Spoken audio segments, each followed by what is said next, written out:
All right, race fans, Brian Aho here and the one and only Bert Lehman bringing you episode 68 of the One to Go show.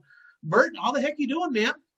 I'm doing very good. We got high 35 today. Tomorrow's supposed to hit 40. We're getting ready for some racing. I tell you, things are moving in the right direction. You know, you talk to the folks down south, I kind of feel bad. I mean, they're not used to that cold weather. And obviously there were some cancellations because of that. And but they got smoked down there, down in Texas, Louisiana, and they're not really used to that snow stuff down there. So, you know, it is what it is. But before we get into kind of the racing news, kind of want to, more bad news in the Wissota region up here. Just we got rocked again. Second generation driver Tanner Byholm. Actually, he served in the military as well. His dad, Bill Byholm, a mod racer, he raced as well.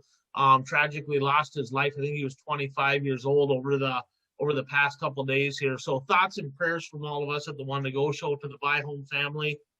You know, to be honest, Bert, the folks up at the ABC Raceway in Ashland, they had a rough year. They lost a few folks up there. I mean, we've all lost folks, but they've lost some young folks up there at Ashland. And so just to the whole racing community up there, everybody that knows them, our best wishes to you. The biggest thing with this sport, and I think you would agree, is the relationships that we build along the way. The racing is great, and we can rant and we can banter and we can say this guy's an idiot, they're doing this wrong. But at the end of the day, we love racing because of the people, and it's sad to see something, especially somebody that young.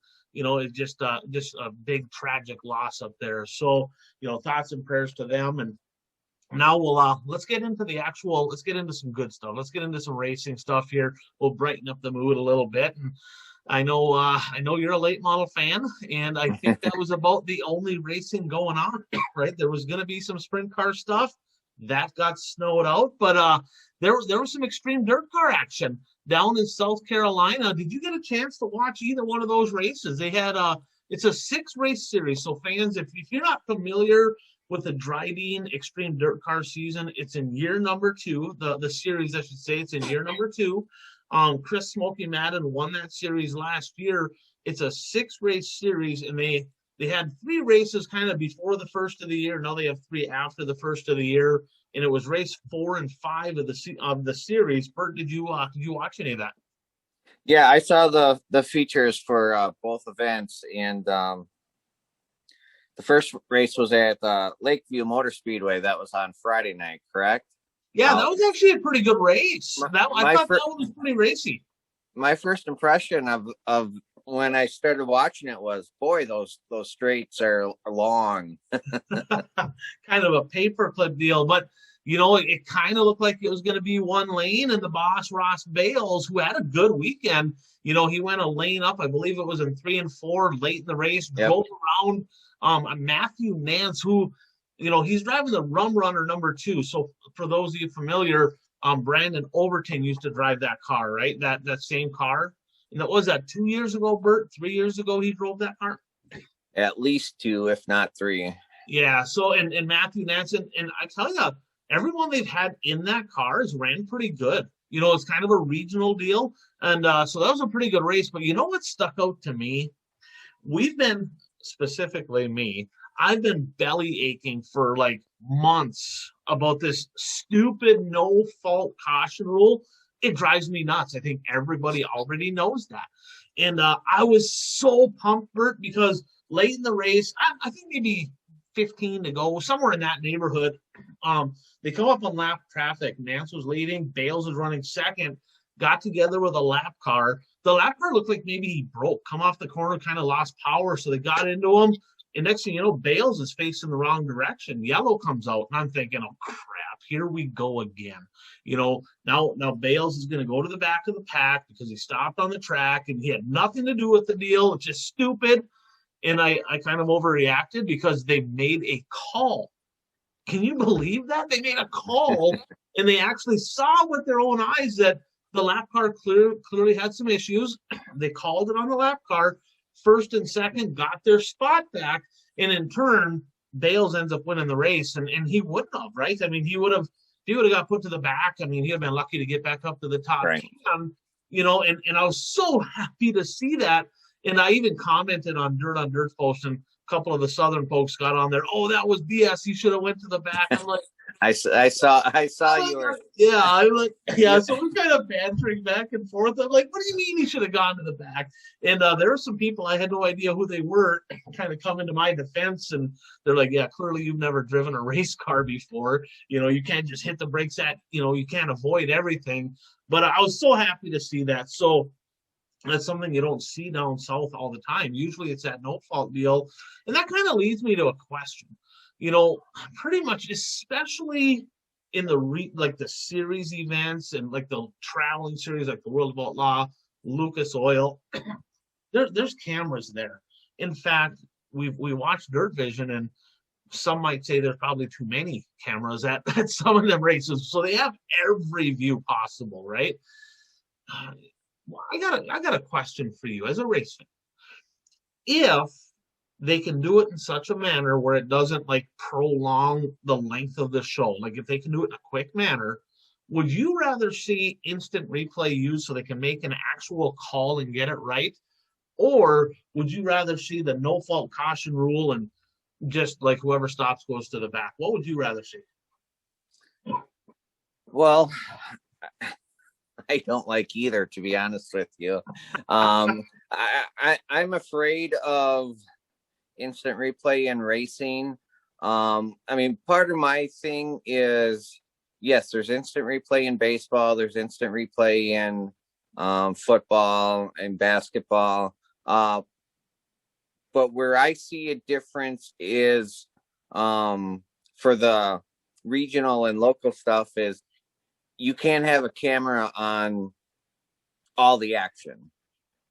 Yes, you can have cameras all over the place, but there's no guarantee you're going to catch it. And to me, my personal feeling is it's unfair for a call to go to replay if they have the footage, but a different call doesn't go to replay because they don't have the footage. So, it's like, it's not really favoritism, but I mean, it's just not fair in all situations, in my opinion. Yeah, that's an interesting perspective. I never thought of it that way. And I look at it as a lot of times the officials, they see it, they see it, they can get it right. I mean, a lot of times they can see it. And, I've seen an instance up in Superior last year at the Gondiclaw Speedway. I talked to, I think it was, it wasn't a Twin 25 race, I don't believe. I think maybe it was the Russ Larson Classic at the end of the year. And there was an incident. Cars got together and they're like, man, I don't know who to call it on. And they were pulling the cars apart. They looked at it and they're like, oof, that was totally different than what I thought it was. And they were able to make the right call. And as a guy that raced, right, I was always on a budget. I was never a high dollar racer. A lot of these guys, they need that money to go to the next event. And I've heard people say, right, I've literally argued with people, and this guy's an official, by the way, okay? I'm not going to call him out. Some of you know who I'm talking about. But he says, well, if they got to rely on that check to get to the next race, they shouldn't be racing.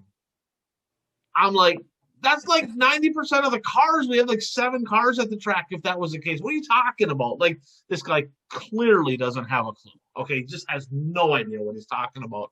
And I look at it as, if you can get it right, I'd rather get it right. I'd like to take all the guesswork out of it. If you can get it right, that can make a guy that's actually racing and needs that money get the money that he or she deserves, instead of just getting dumped and all that. I for sure hate the no fault deal.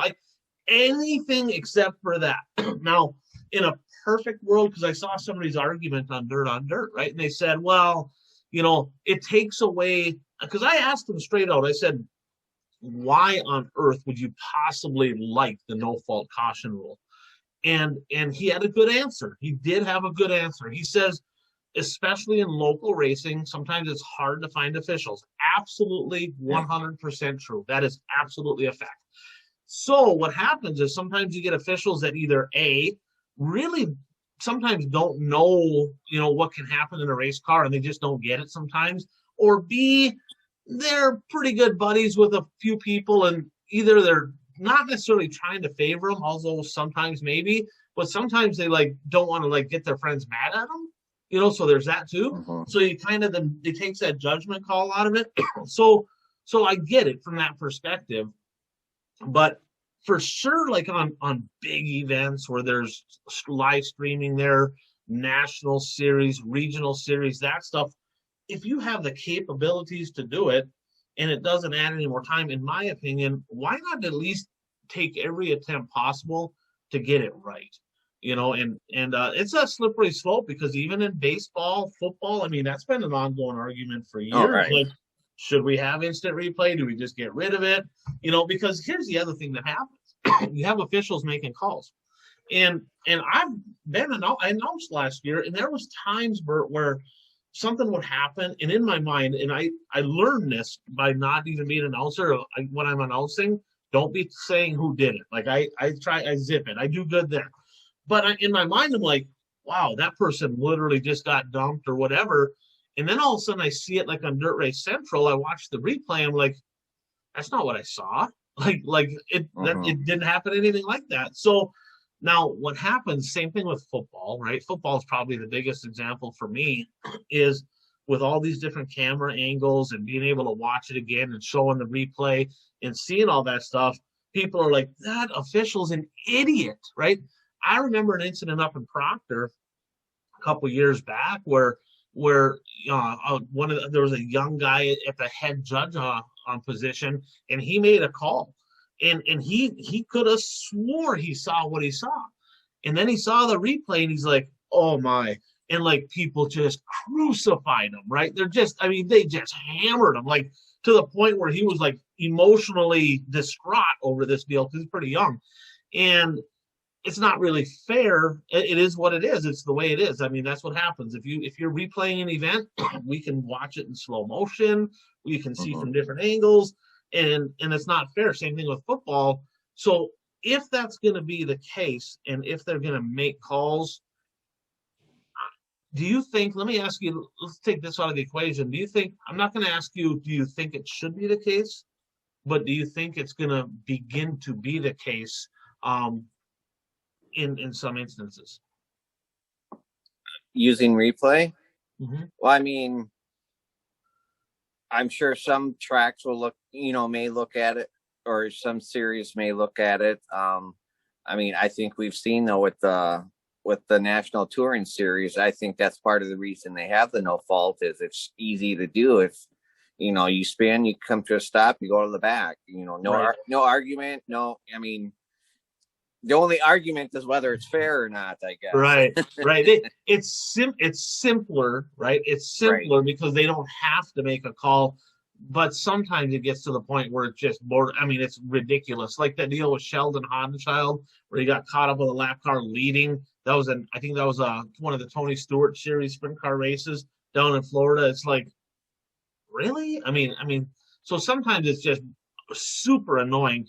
And the deal down in Arizona with the Wild West, where people are literally dumping each other, right? I mean, the Midwest Mods was really bad. I mean, people were just yard sailing each other, and they're like, why wouldn't we? We got our spot back. That guy's going to the back. So, you got to get rid of that. So fans, I tell you what, people listening to this, why don't you just comment? Put in the comments, would you like to see instant replay? Is that a better alternative, in your opinion, to the no-fault caution rule? Do you think it's something that maybe they should be looking at, especially at the bigger money events? I mean, you take the Tyler Erb deal at Cedar Lake, he'd still be racing World of Outlaw if they would have made a call, right? And we saw it. I mean, you could have instant replayed that all day long, because plain as day, we saw what happened. He would have got a spot back. He'd have been perfectly fine. So, I mean, it's a slippery slope, and it'll be interesting to see with all this technology and all the streaming and all the stuff that's going on. It's going to be interesting to see if that's something that starts to happen on the road. So, that's enough of that. Let's get to event number 5.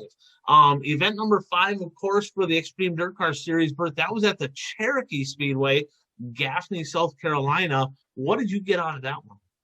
Well, that was your favorite type of race. It was it was an afternoon race. So we all know who was the ultimate winner of that. But Who's your tire, baby? Who's your tire? Yeah, I don't understand. I mean, yeah, we're in February, so I mean, us being up here, we know it's cold in February, and we don't realize that it does get cold at nights down there also. So maybe that's why they run in the afternoon. But I just absolutely hate afternoon racing. It doesn't make for good track conditions. It usually rubbers up, and I mean I think that was pretty much the case. There was like 4 or 5 blown tires in the last couple laps. Like literally, they were people pulling off, and who won that? I mean, who's your tire won that race? Yeah, there's no doubt. Chris Madden won. Ross Bales finished second. I mean, Bales won the previous night and finished second at Cherokee. So I mean, he put together 2 really good races. But yeah, Madden won it. He holds a 15-point lead over Kyle Strickler in the points there's only 1 race to go, correct? Yep. And Strickler was 3rd. And Strickler was 7th the previous night, and Madden was 8th the previous night. But another driver who finished in the top 10 both nights was Stuart Friesen. He's had a limited amount of time in a late model, and he's doing pretty well. He looked good. He looked racy. He had a pair of 5ths there, and I was surprised. I mean, I shouldn't be. I mean, he's a talented race car driver. He's flat out dominated the big block mods for a little while, and he runs the truck series. But he looked really good, and guy has to wonder. I mean, he's kind of getting after it in this late model deal, Bert. He's running a little bit more than I thought he was gonna. But overall, on the weekend, Ross Bales had the best weekend with a 2nd and a 1st. Now I picked. Okay, so I got 0 right. I picked Brandon Overton to win both races because it's set on, like they announced, like Brandon Overton's going to be there. I'm like, that's my pick. He didn't even show up. I'm like, that sucks, right? I know that Pete, he said the guy starting on the pole is going to win, so he got it right. Jeff actually officially got it right because Jeff picked, the first day he picked Strickler, he didn't do very good, but he picked Madden on day 2. Bert, do you remember who your picks were? I know I picked Madden for one of them, but I can't remember which race I picked him for. One of the 2. So we'll give you half credit for that. So officially Jeff was the winner, or that's why he's our late model expert, right? He got one of them right anyway.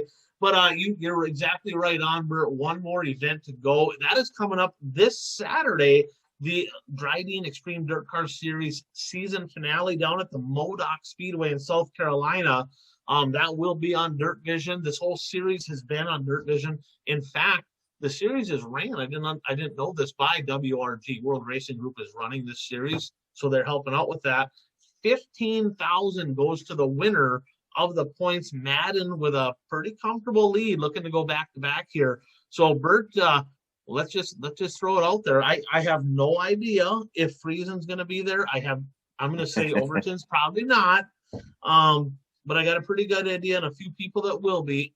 Who's your pick here for Saturday's extreme race? I'll go with Madden. You know what? I'm gonna take I got a bad habit of doing this, of people not showing up.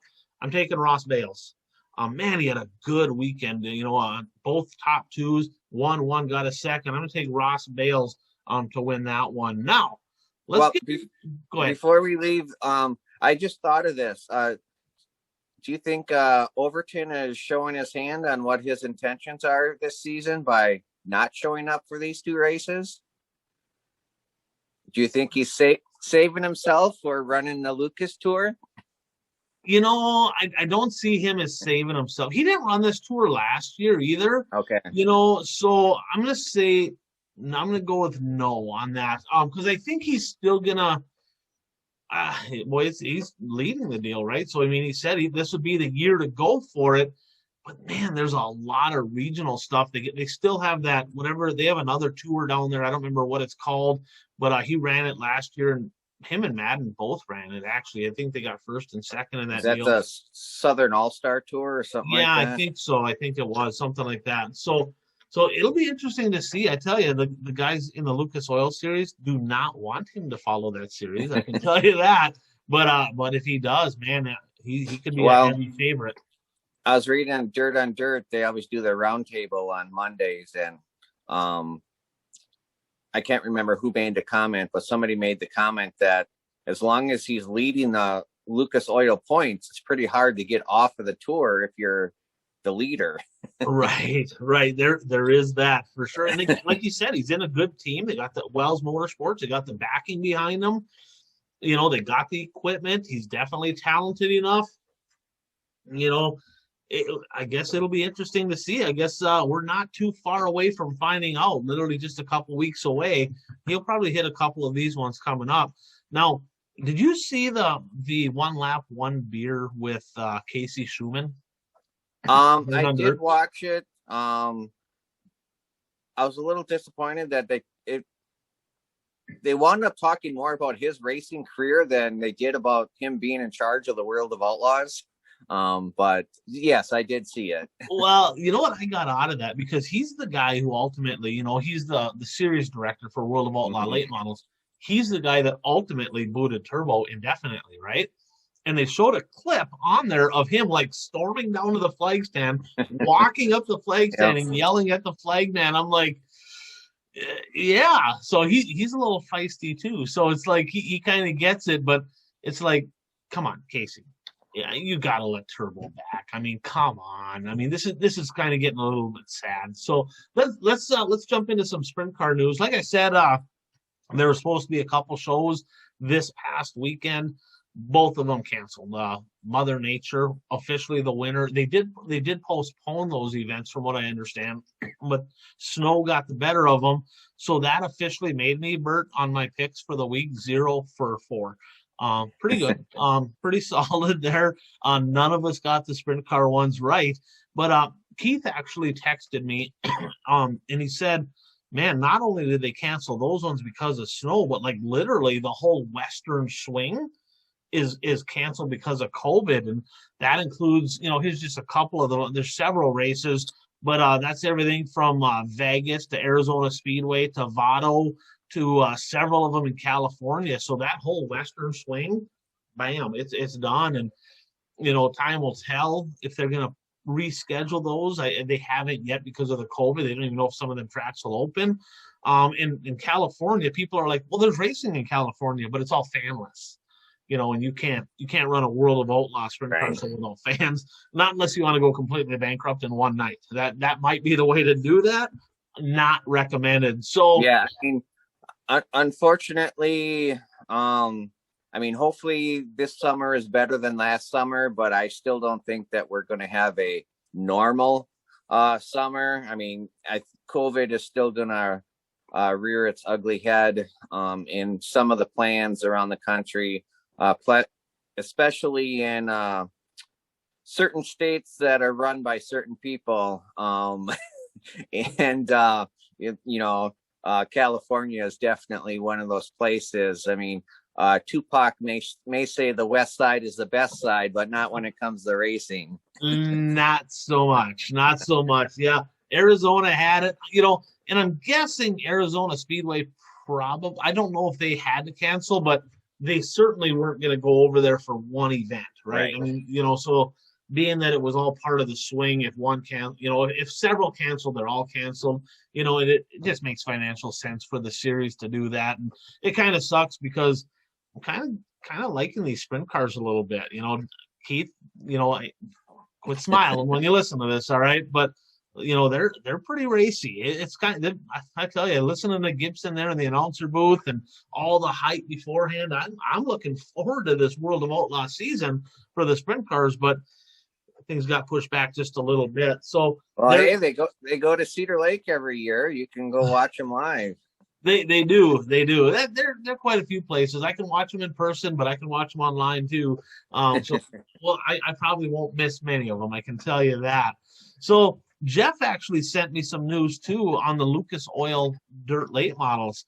So Bristol, they got obviously it's dirt baby, right? So they got XR is putting on that big event, the 50,000 Bristol Dirt Nationals.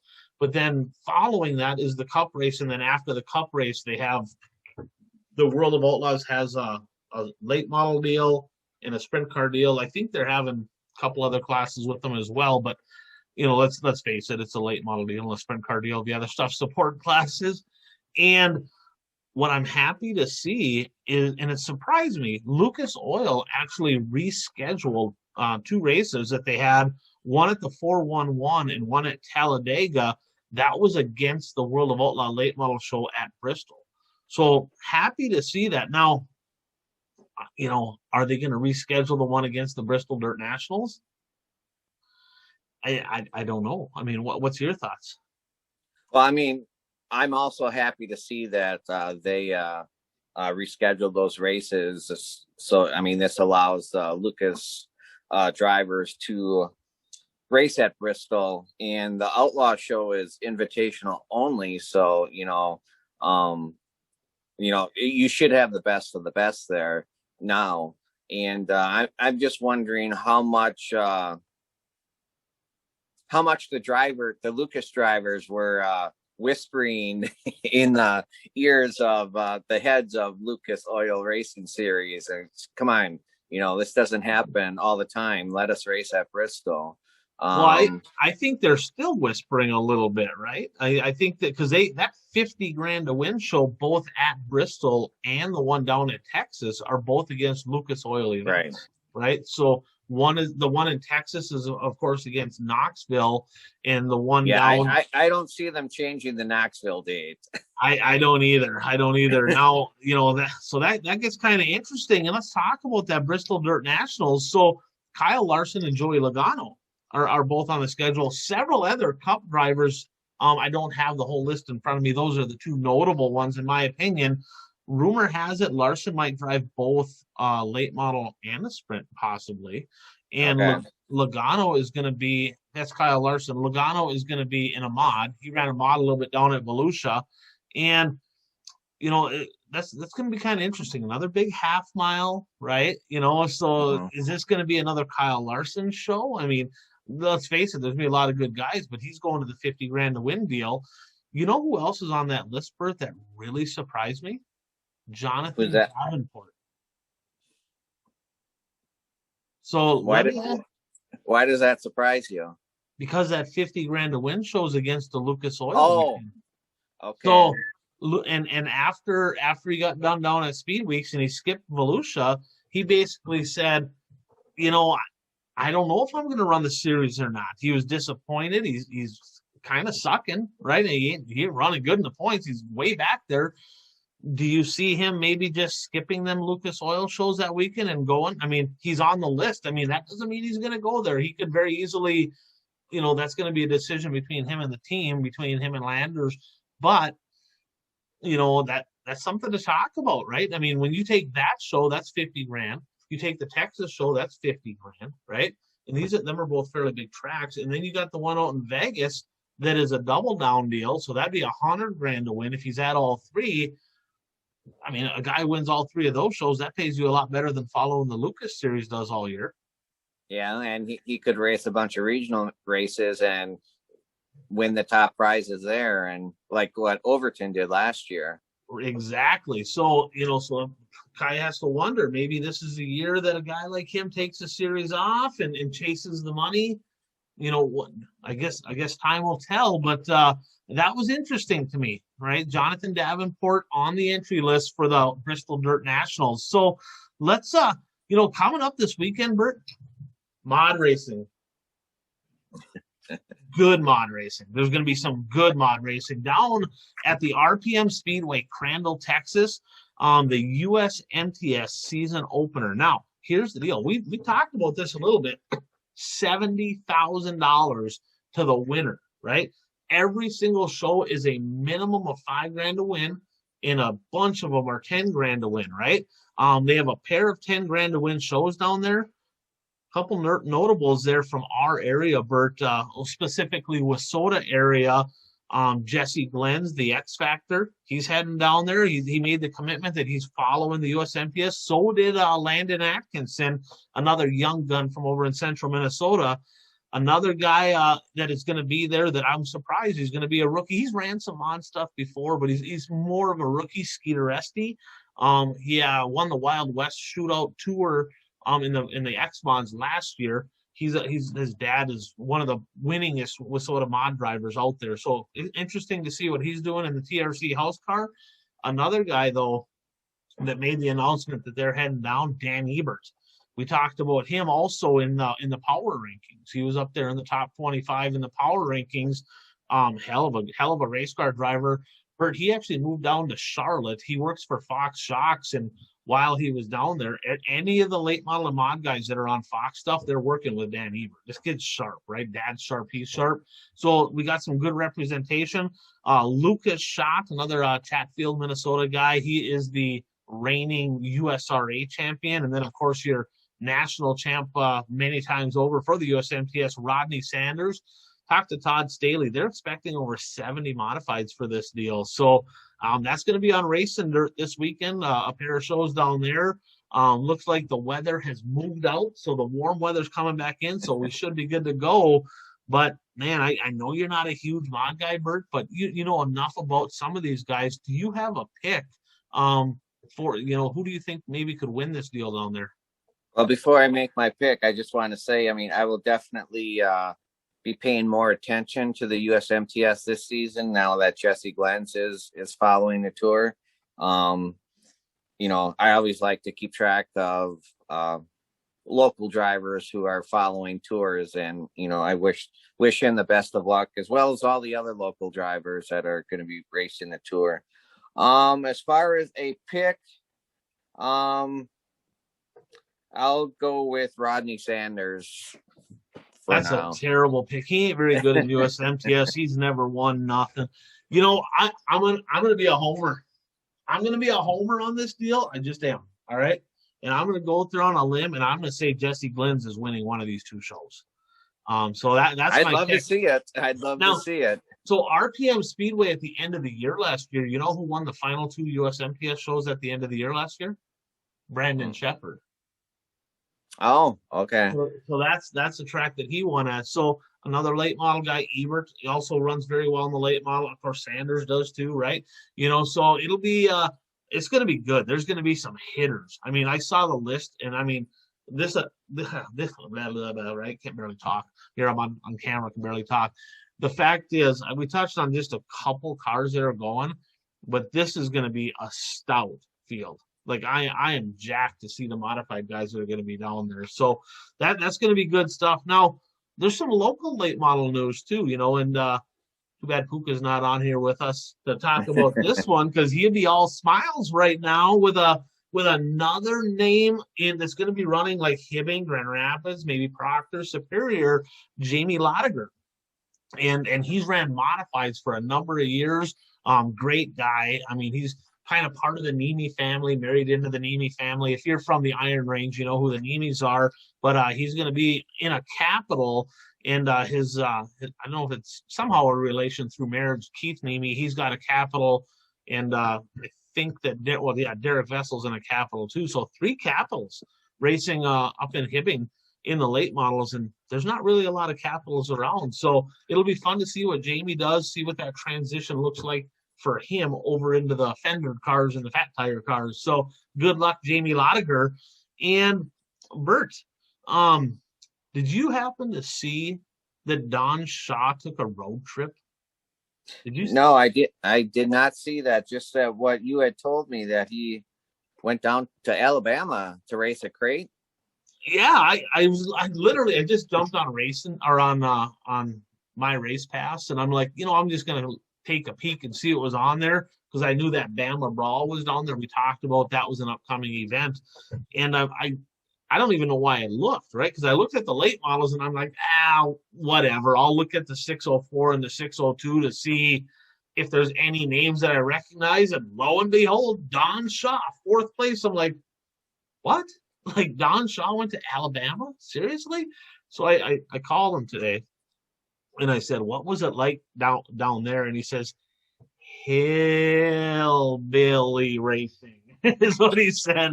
I said, did you learn anything that you're going to bring to I-94? He goes, not so much. A little bit different deal down there in Alabama. He should have raced with the super late models. He would have had a good chance of finishing really well. Yeah, I think there was 15 there. 13 started the feature. I'm not sure why that was. 3 super late models finished, and the 3rd place guy, Bert, 4 laps down. I'm like, really? That must have 50 lap feature too. 50 lap. I mean, at what point do you just say, seriously, we're not running 50 laps? But they ran the whole thing. It's like, why on earth would you do that to your fan base? Like, just throw the checker. I mean, kidding me? I mean, yeah, 50 lap feature, and they had, I mean, there was a lot of attrition. I heard it was kind of cowboy up down there and got a little rough, but that was at the Fort Payne Motor Speedway. And yeah, I didn't get to see the race. You know, I didn't see it streamed anywhere, but yeah, Don Shaw made the trip down. So that was quite interesting. Now, another thing here, let me take a look through my notes. Did you happen to see, and I'm going to touch on this a little bit in depth here. There's a little bit of news going on in your great state of Wisconsin. Another track dropping out of the Wissota realms. Do you know much about that one, Bert, or do you want me to take that one? I'll just state what I know. I mean, I don't know much about it because actually I sent you the message today asking, is Eagle Valley, were they Wissota sanctioned the last few years? Because they released, or at least they posted today, their 2021 schedule, and for their top 2 divisions, they're using Cedar Lake rules, you know, stated nothing about Wissota. So I thought, they must not be Wissota sanctioned this year. And then, I mean, they've changed. Did they run Friday nights last year? I mean, I know Menominee didn't because of COVID. But so Eagle Valley is staying Friday night. So they're going to compete head to head with Menominee this year. Yeah, and I'm going to start out by saying this. Menominee is not even 100% sure yet that they can open, right? They're still working with the county on all that. But the fact is, Jerry has made the decision that regardless if they open or not, Eagle Valley's going Friday nights. Now, the first thing I noticed, and I don't know if you brought this up or somebody brought it up, but they said, actually, Chad Marquardt did. We had him on as a guest there, your friend from over there.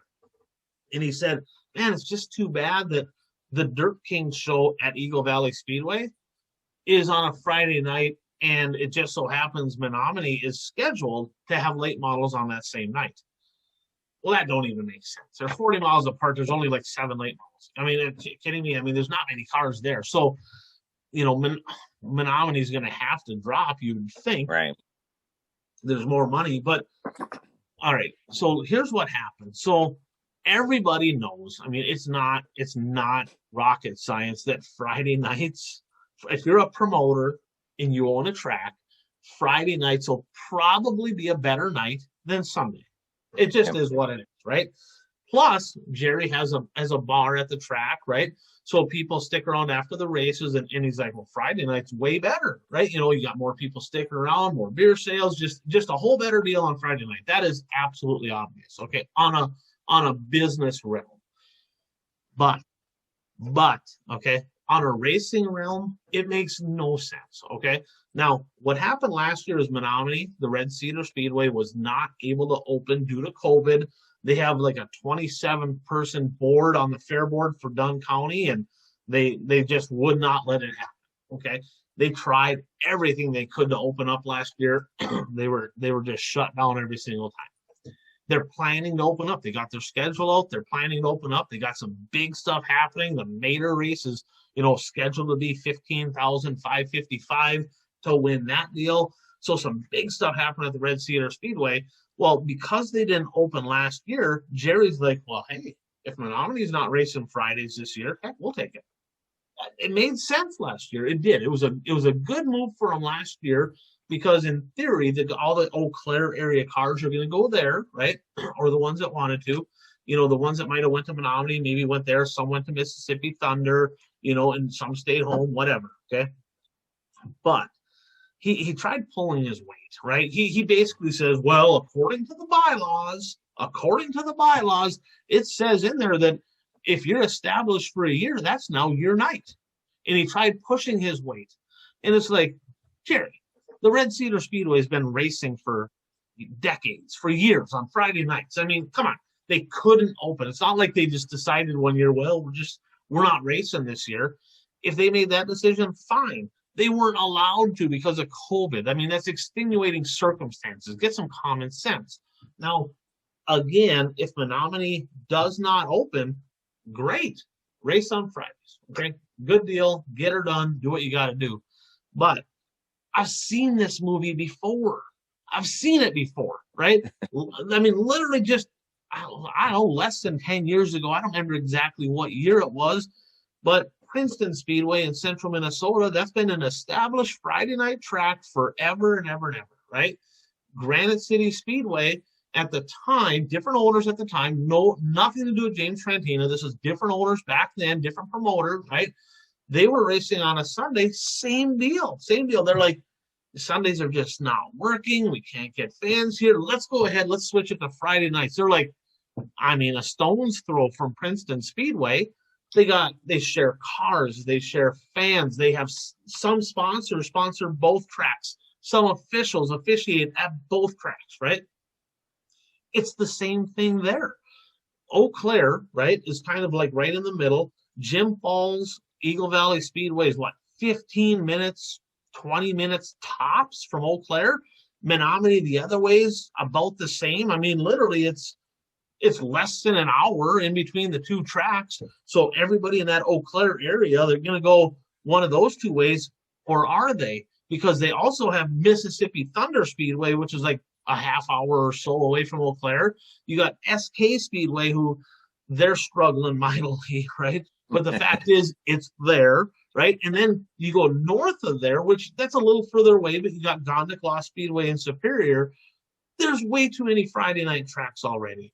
If Menominee opens up, this is going to be a disaster, right? I mean, it's going to be a disaster. There's no way. I mean, both tracks are going to suffer because of it. And I get it. Jerry, he couldn't get cars to show up on a Sunday. That has nothing to do with the night. I'm sorry. It just does not. It has everything to do with, like, the track, and it has everything to do with they don't like you. It just is what it is. So it has nothing to do with, the night. You got to learn how to promote.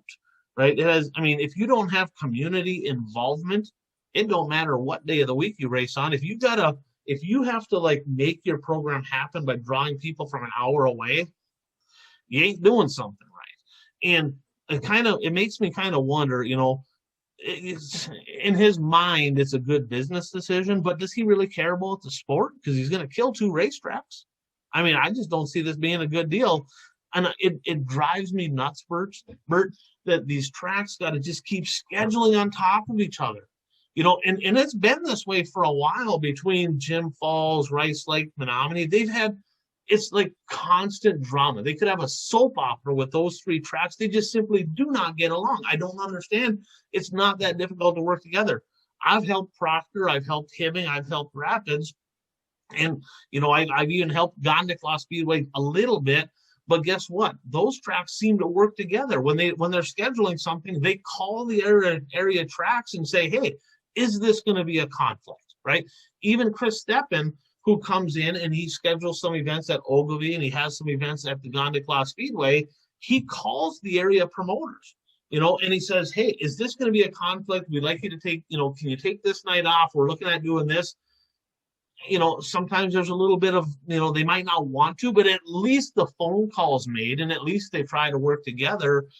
Do they have this issue on the east side of the state? I mean, where people are just scheduling on top of each other like that? Is that kind of drama happen over there? Or is it just the west side of Wisconsin? I'll answer that in two phases. For the most part, tracks on the eastern side of the state do not schedule on top of each other.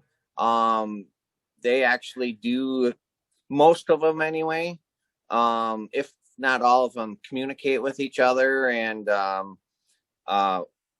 we'll make sure that they don't schedule on top of big specials anyway. And when one track isn't running for some reason, then a different track that's running that night will schedule a special for that night, since the other track, Shawano and Plymouth do that with late models, because when Plymouth isn't racing late models, then Shawano tries to do some sort of special on those nights to try to draw those late models. But in Eastern Wisconsin, we actually had a situation very similar to what's going to go on this summer. A couple of years ago, Luxembourg Speedway, which is always raced on Friday nights, they were looking for a promoter, and they didn't know if there was going to be races in Luxembourg, because they didn't have a promoter. So Outagamie Speedway in Seymour, which normally runs Sunday nights, they switched to Friday nights. They didn't wait to see if there was going to be a promoter. They switched to Friday nights because it's better. Like you said, it's a better business model to race on Friday nights. And see, the promoters who are running Seymour now used to run the races at the racetrack in Manitowoc but I mean, that racetrack is no longer there, so that's why they took over Seymour. But Manitowoc would race on Friday nights. So Fridays is better for those promoters, but Luxembourg did get a promoter, and so Luxembourg has actually switched to Sunday nights. So they in a roundabout way, they just flip-flop nights. They didn't necessarily intend for that to happen, but Luxembourg realized that they couldn't race Friday nights when Seymour was racing Friday nights, because it wouldn't be good for anybody. I mean, it would be a disaster for both tracks. For sure. So, and how's Luxembourg doing on Sundays now? How things go over there? As far as I know, they're doing pretty good. I don't know for sure that Luxembourg had a promoter that wasn't very good prior to that. So Bert over here. You're trying to be politically correct. I can see you're like processing. How do I say this without like getting somebody mad at me?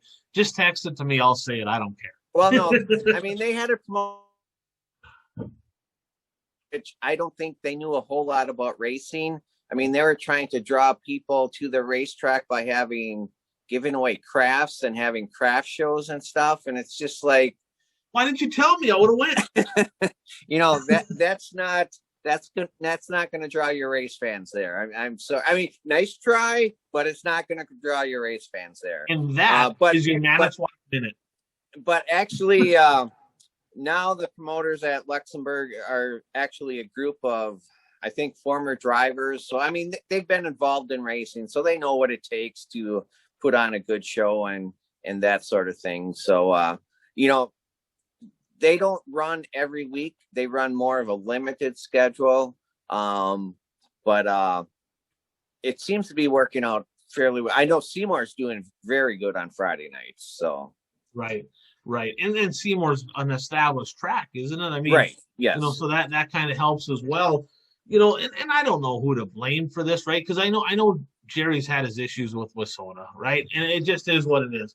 So the fact of the matter is, I'm going to start here. WISSOTA needs to wake up, right? And I don't know where to start, right? I don't know if it's Carson. I don't know if it's the board. I don't know if it's the employees. But how many tracks does WISSOTA have to lose before they realize we got to do something different here, right? Because, I mean, literally, it's not a good deal. I mean, I counted, I believe, Bert, there's only like 5 tracks that are WISSOTA in Wisconsin.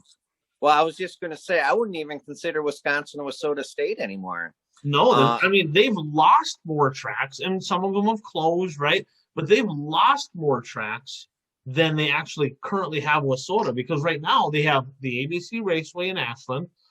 Eagle River, I think, runs some WISSOTA, I think B-Mods and Streeters. So they got ABC Raceway in Ashland, Eagle River, Rice Lake, Gondik Law Speedway, and the Red Cedar Speedway down in Menominee. That's it. I mean, because when the late model challenge series schedule came out, there's only 2 races, I think, or maybe 3 races in the state of Wisconsin. There's only 2 Wissota late model tracks, right? There's Gonda Speedway and the Red Cedar Speedway, and of course Rice Lake. For several years now, they have a challenge series show there. Otherwise, there's only 2 Wissota late model tracks there. So you start looking at that, and it's like, come on, I don't know where to point. I mean, you look up at North Dakota, they've lost a bunch of tracks, and there's some work to be done. And I don't know if it's just one person, or I don't know if the whole board needs a change, or they just need to get rid of the board deal and have a promoters group. I don't know, but whatever they're doing is not working. And Jerry's had a lot of conflict. Jerry's opinionated and he's stubborn and he does what he wants to do. But, from me to Jerry, it's like, Jerry, what are you doing? Like, I mean, I get it. Friday night is better, but do the math, right? And I did not do this, and I feel like I should do this maybe just out of curiosity. But I really like to look at all the cars from 2 years ago that raced at Eagle Valley Speedway, okay, at Jim Falls. I'd like to look at all the cars, and out of them cars, how many of those cars raced Friday night at the Red Cedar Speedway in Menominee, okay?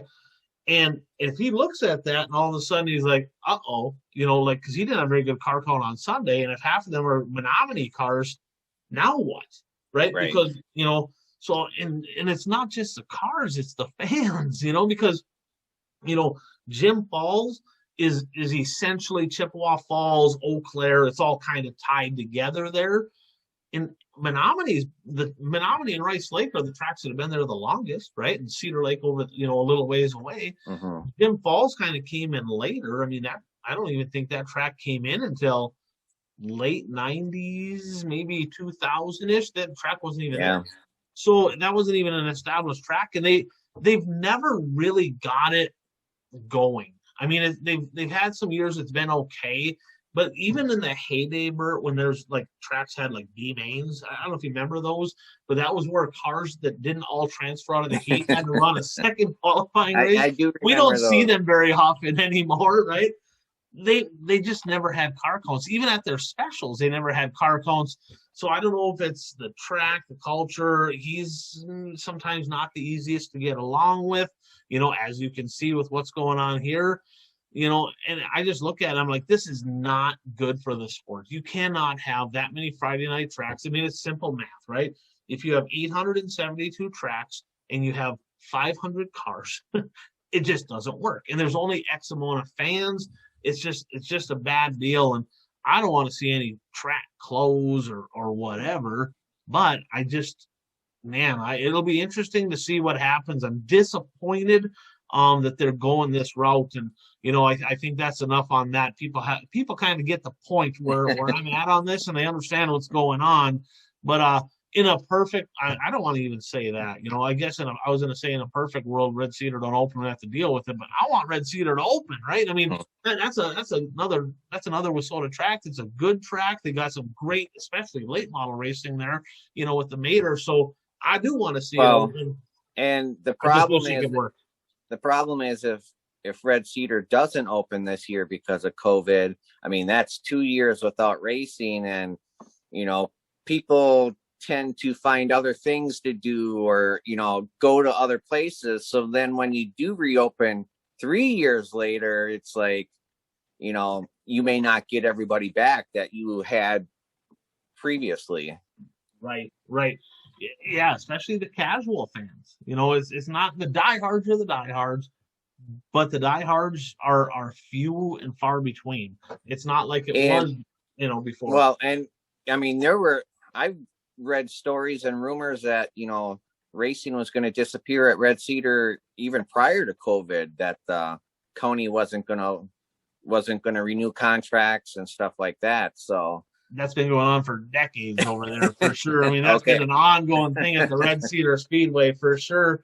At the end of the day, it's a crappy deal for everyone, right? But yeah, I just want to say I hope Red Cedar can open this year and get back on track, and because it is a racing tradition there, and culminating with the Punky Manor at the end of the year. I mean, that's Yeah. really the only track that should host that event. Exactly, and even the Mater, right? Because Right. that was his home track there too. Even the Mater race, and as crappy as that is, that's a perfect transition to the race that's coming up in the late models, the 17th annual Tuckusy Toilet Bowl Classic. So what a transition from a crappy situation to a right down the shitter, right? And that race is at the Clarksville Speedway in Tennessee. Friday, 3,000 win for UMP late. Saturday, 5,000 win. They also have UMP mods. They'll probably get some pretty good ones there. 500 or 600 to win the first night, 1,500 the second night. That is going to be on Pit Row TV. So race fans, you can look up Clarksville Speedway. You'll see the link, Pit Row TV. I think they're an affiliate, just like Dirt Race Central is from Speed Sport. That's why they have the .tv afterwards. So pitrow.tv to watch that. Now, last year, a guy by the name of Booger Brooks held off Brian Shirley. What is this? Revenge of the Nerds here? Booger? Like what is this? Booger? Hate him? Booger. You have Booker on the agenda. I do have Booker on the agenda, but it's Booger. It's not okay, Booker. Okay. It's Booger. Yeah. Booger, bro. It probably spell checked it like he didn't mean to put Booger. No, I meant Booger. Yeah, Booger Brooks won it last year. A couple other notables that are going to be there. They're scheduled to be there. Dennis Erb Jr., Tanner English. So there's going to be some good cars there. I'm really hoping there's a way, and I don't know if there is or not. I'm hoping there's a way that maybe Dirt on Dirt gets the coverage so we can watch it. I don't know if I probably won't rent it, so to speak, but it'll be interesting to see. They usually get the late model features, at least the features to put on afterwards. So hopefully that continues. Yeah, no doubt. Yeah, because there's not a lot of racing. It's kind of crazy. There was really only a week or two off there around the holidays. There's been racing going on every week, right? So Keith, we're sorry, there's no sprint car racing going on. I think there might be some 360 stuff somewhere, but that don't even count. He's a World of Outlaw guy. There's none of that going on because of all the cancellations. There is some late model stuff though going on. Of course, the Extreme Series finale, the Toilet Bowl Classic. What a name! Where did they come up with this stuff? Where did they come up with the Toilet Bowl Classic? I mean if nothing else, it's interesting, and it's the 17th annual.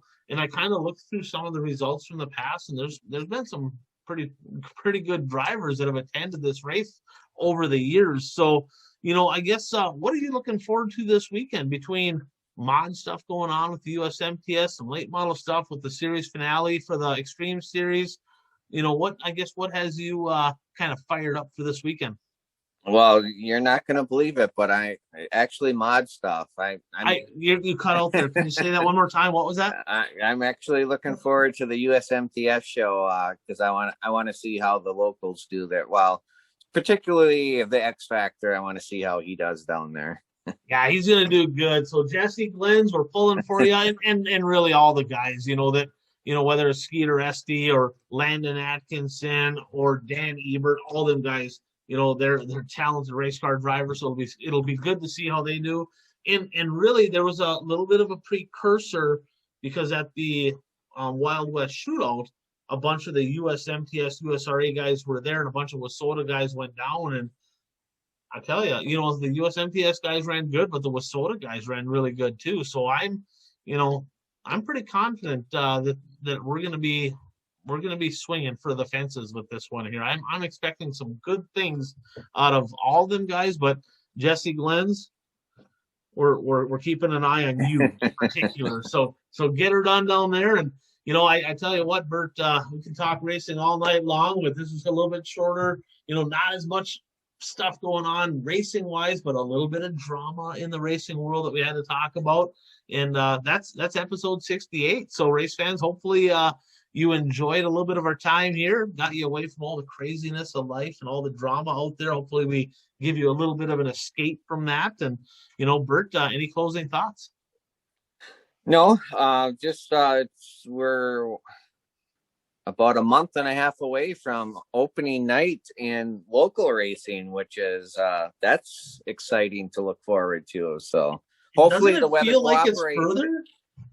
I know.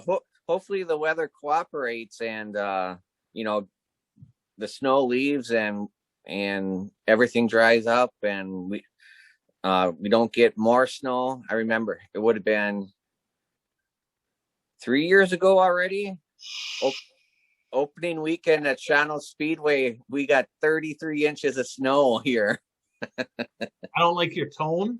I don't appreciate your attitude. And I'm going to knock on wood that we don't have to deal with that again. So, race fans, I'm Ryan Aho. That is the Burt Lehman checking out from the One to Go show. And as Puka always says, go out there and be your dream. Thanks for tuning in.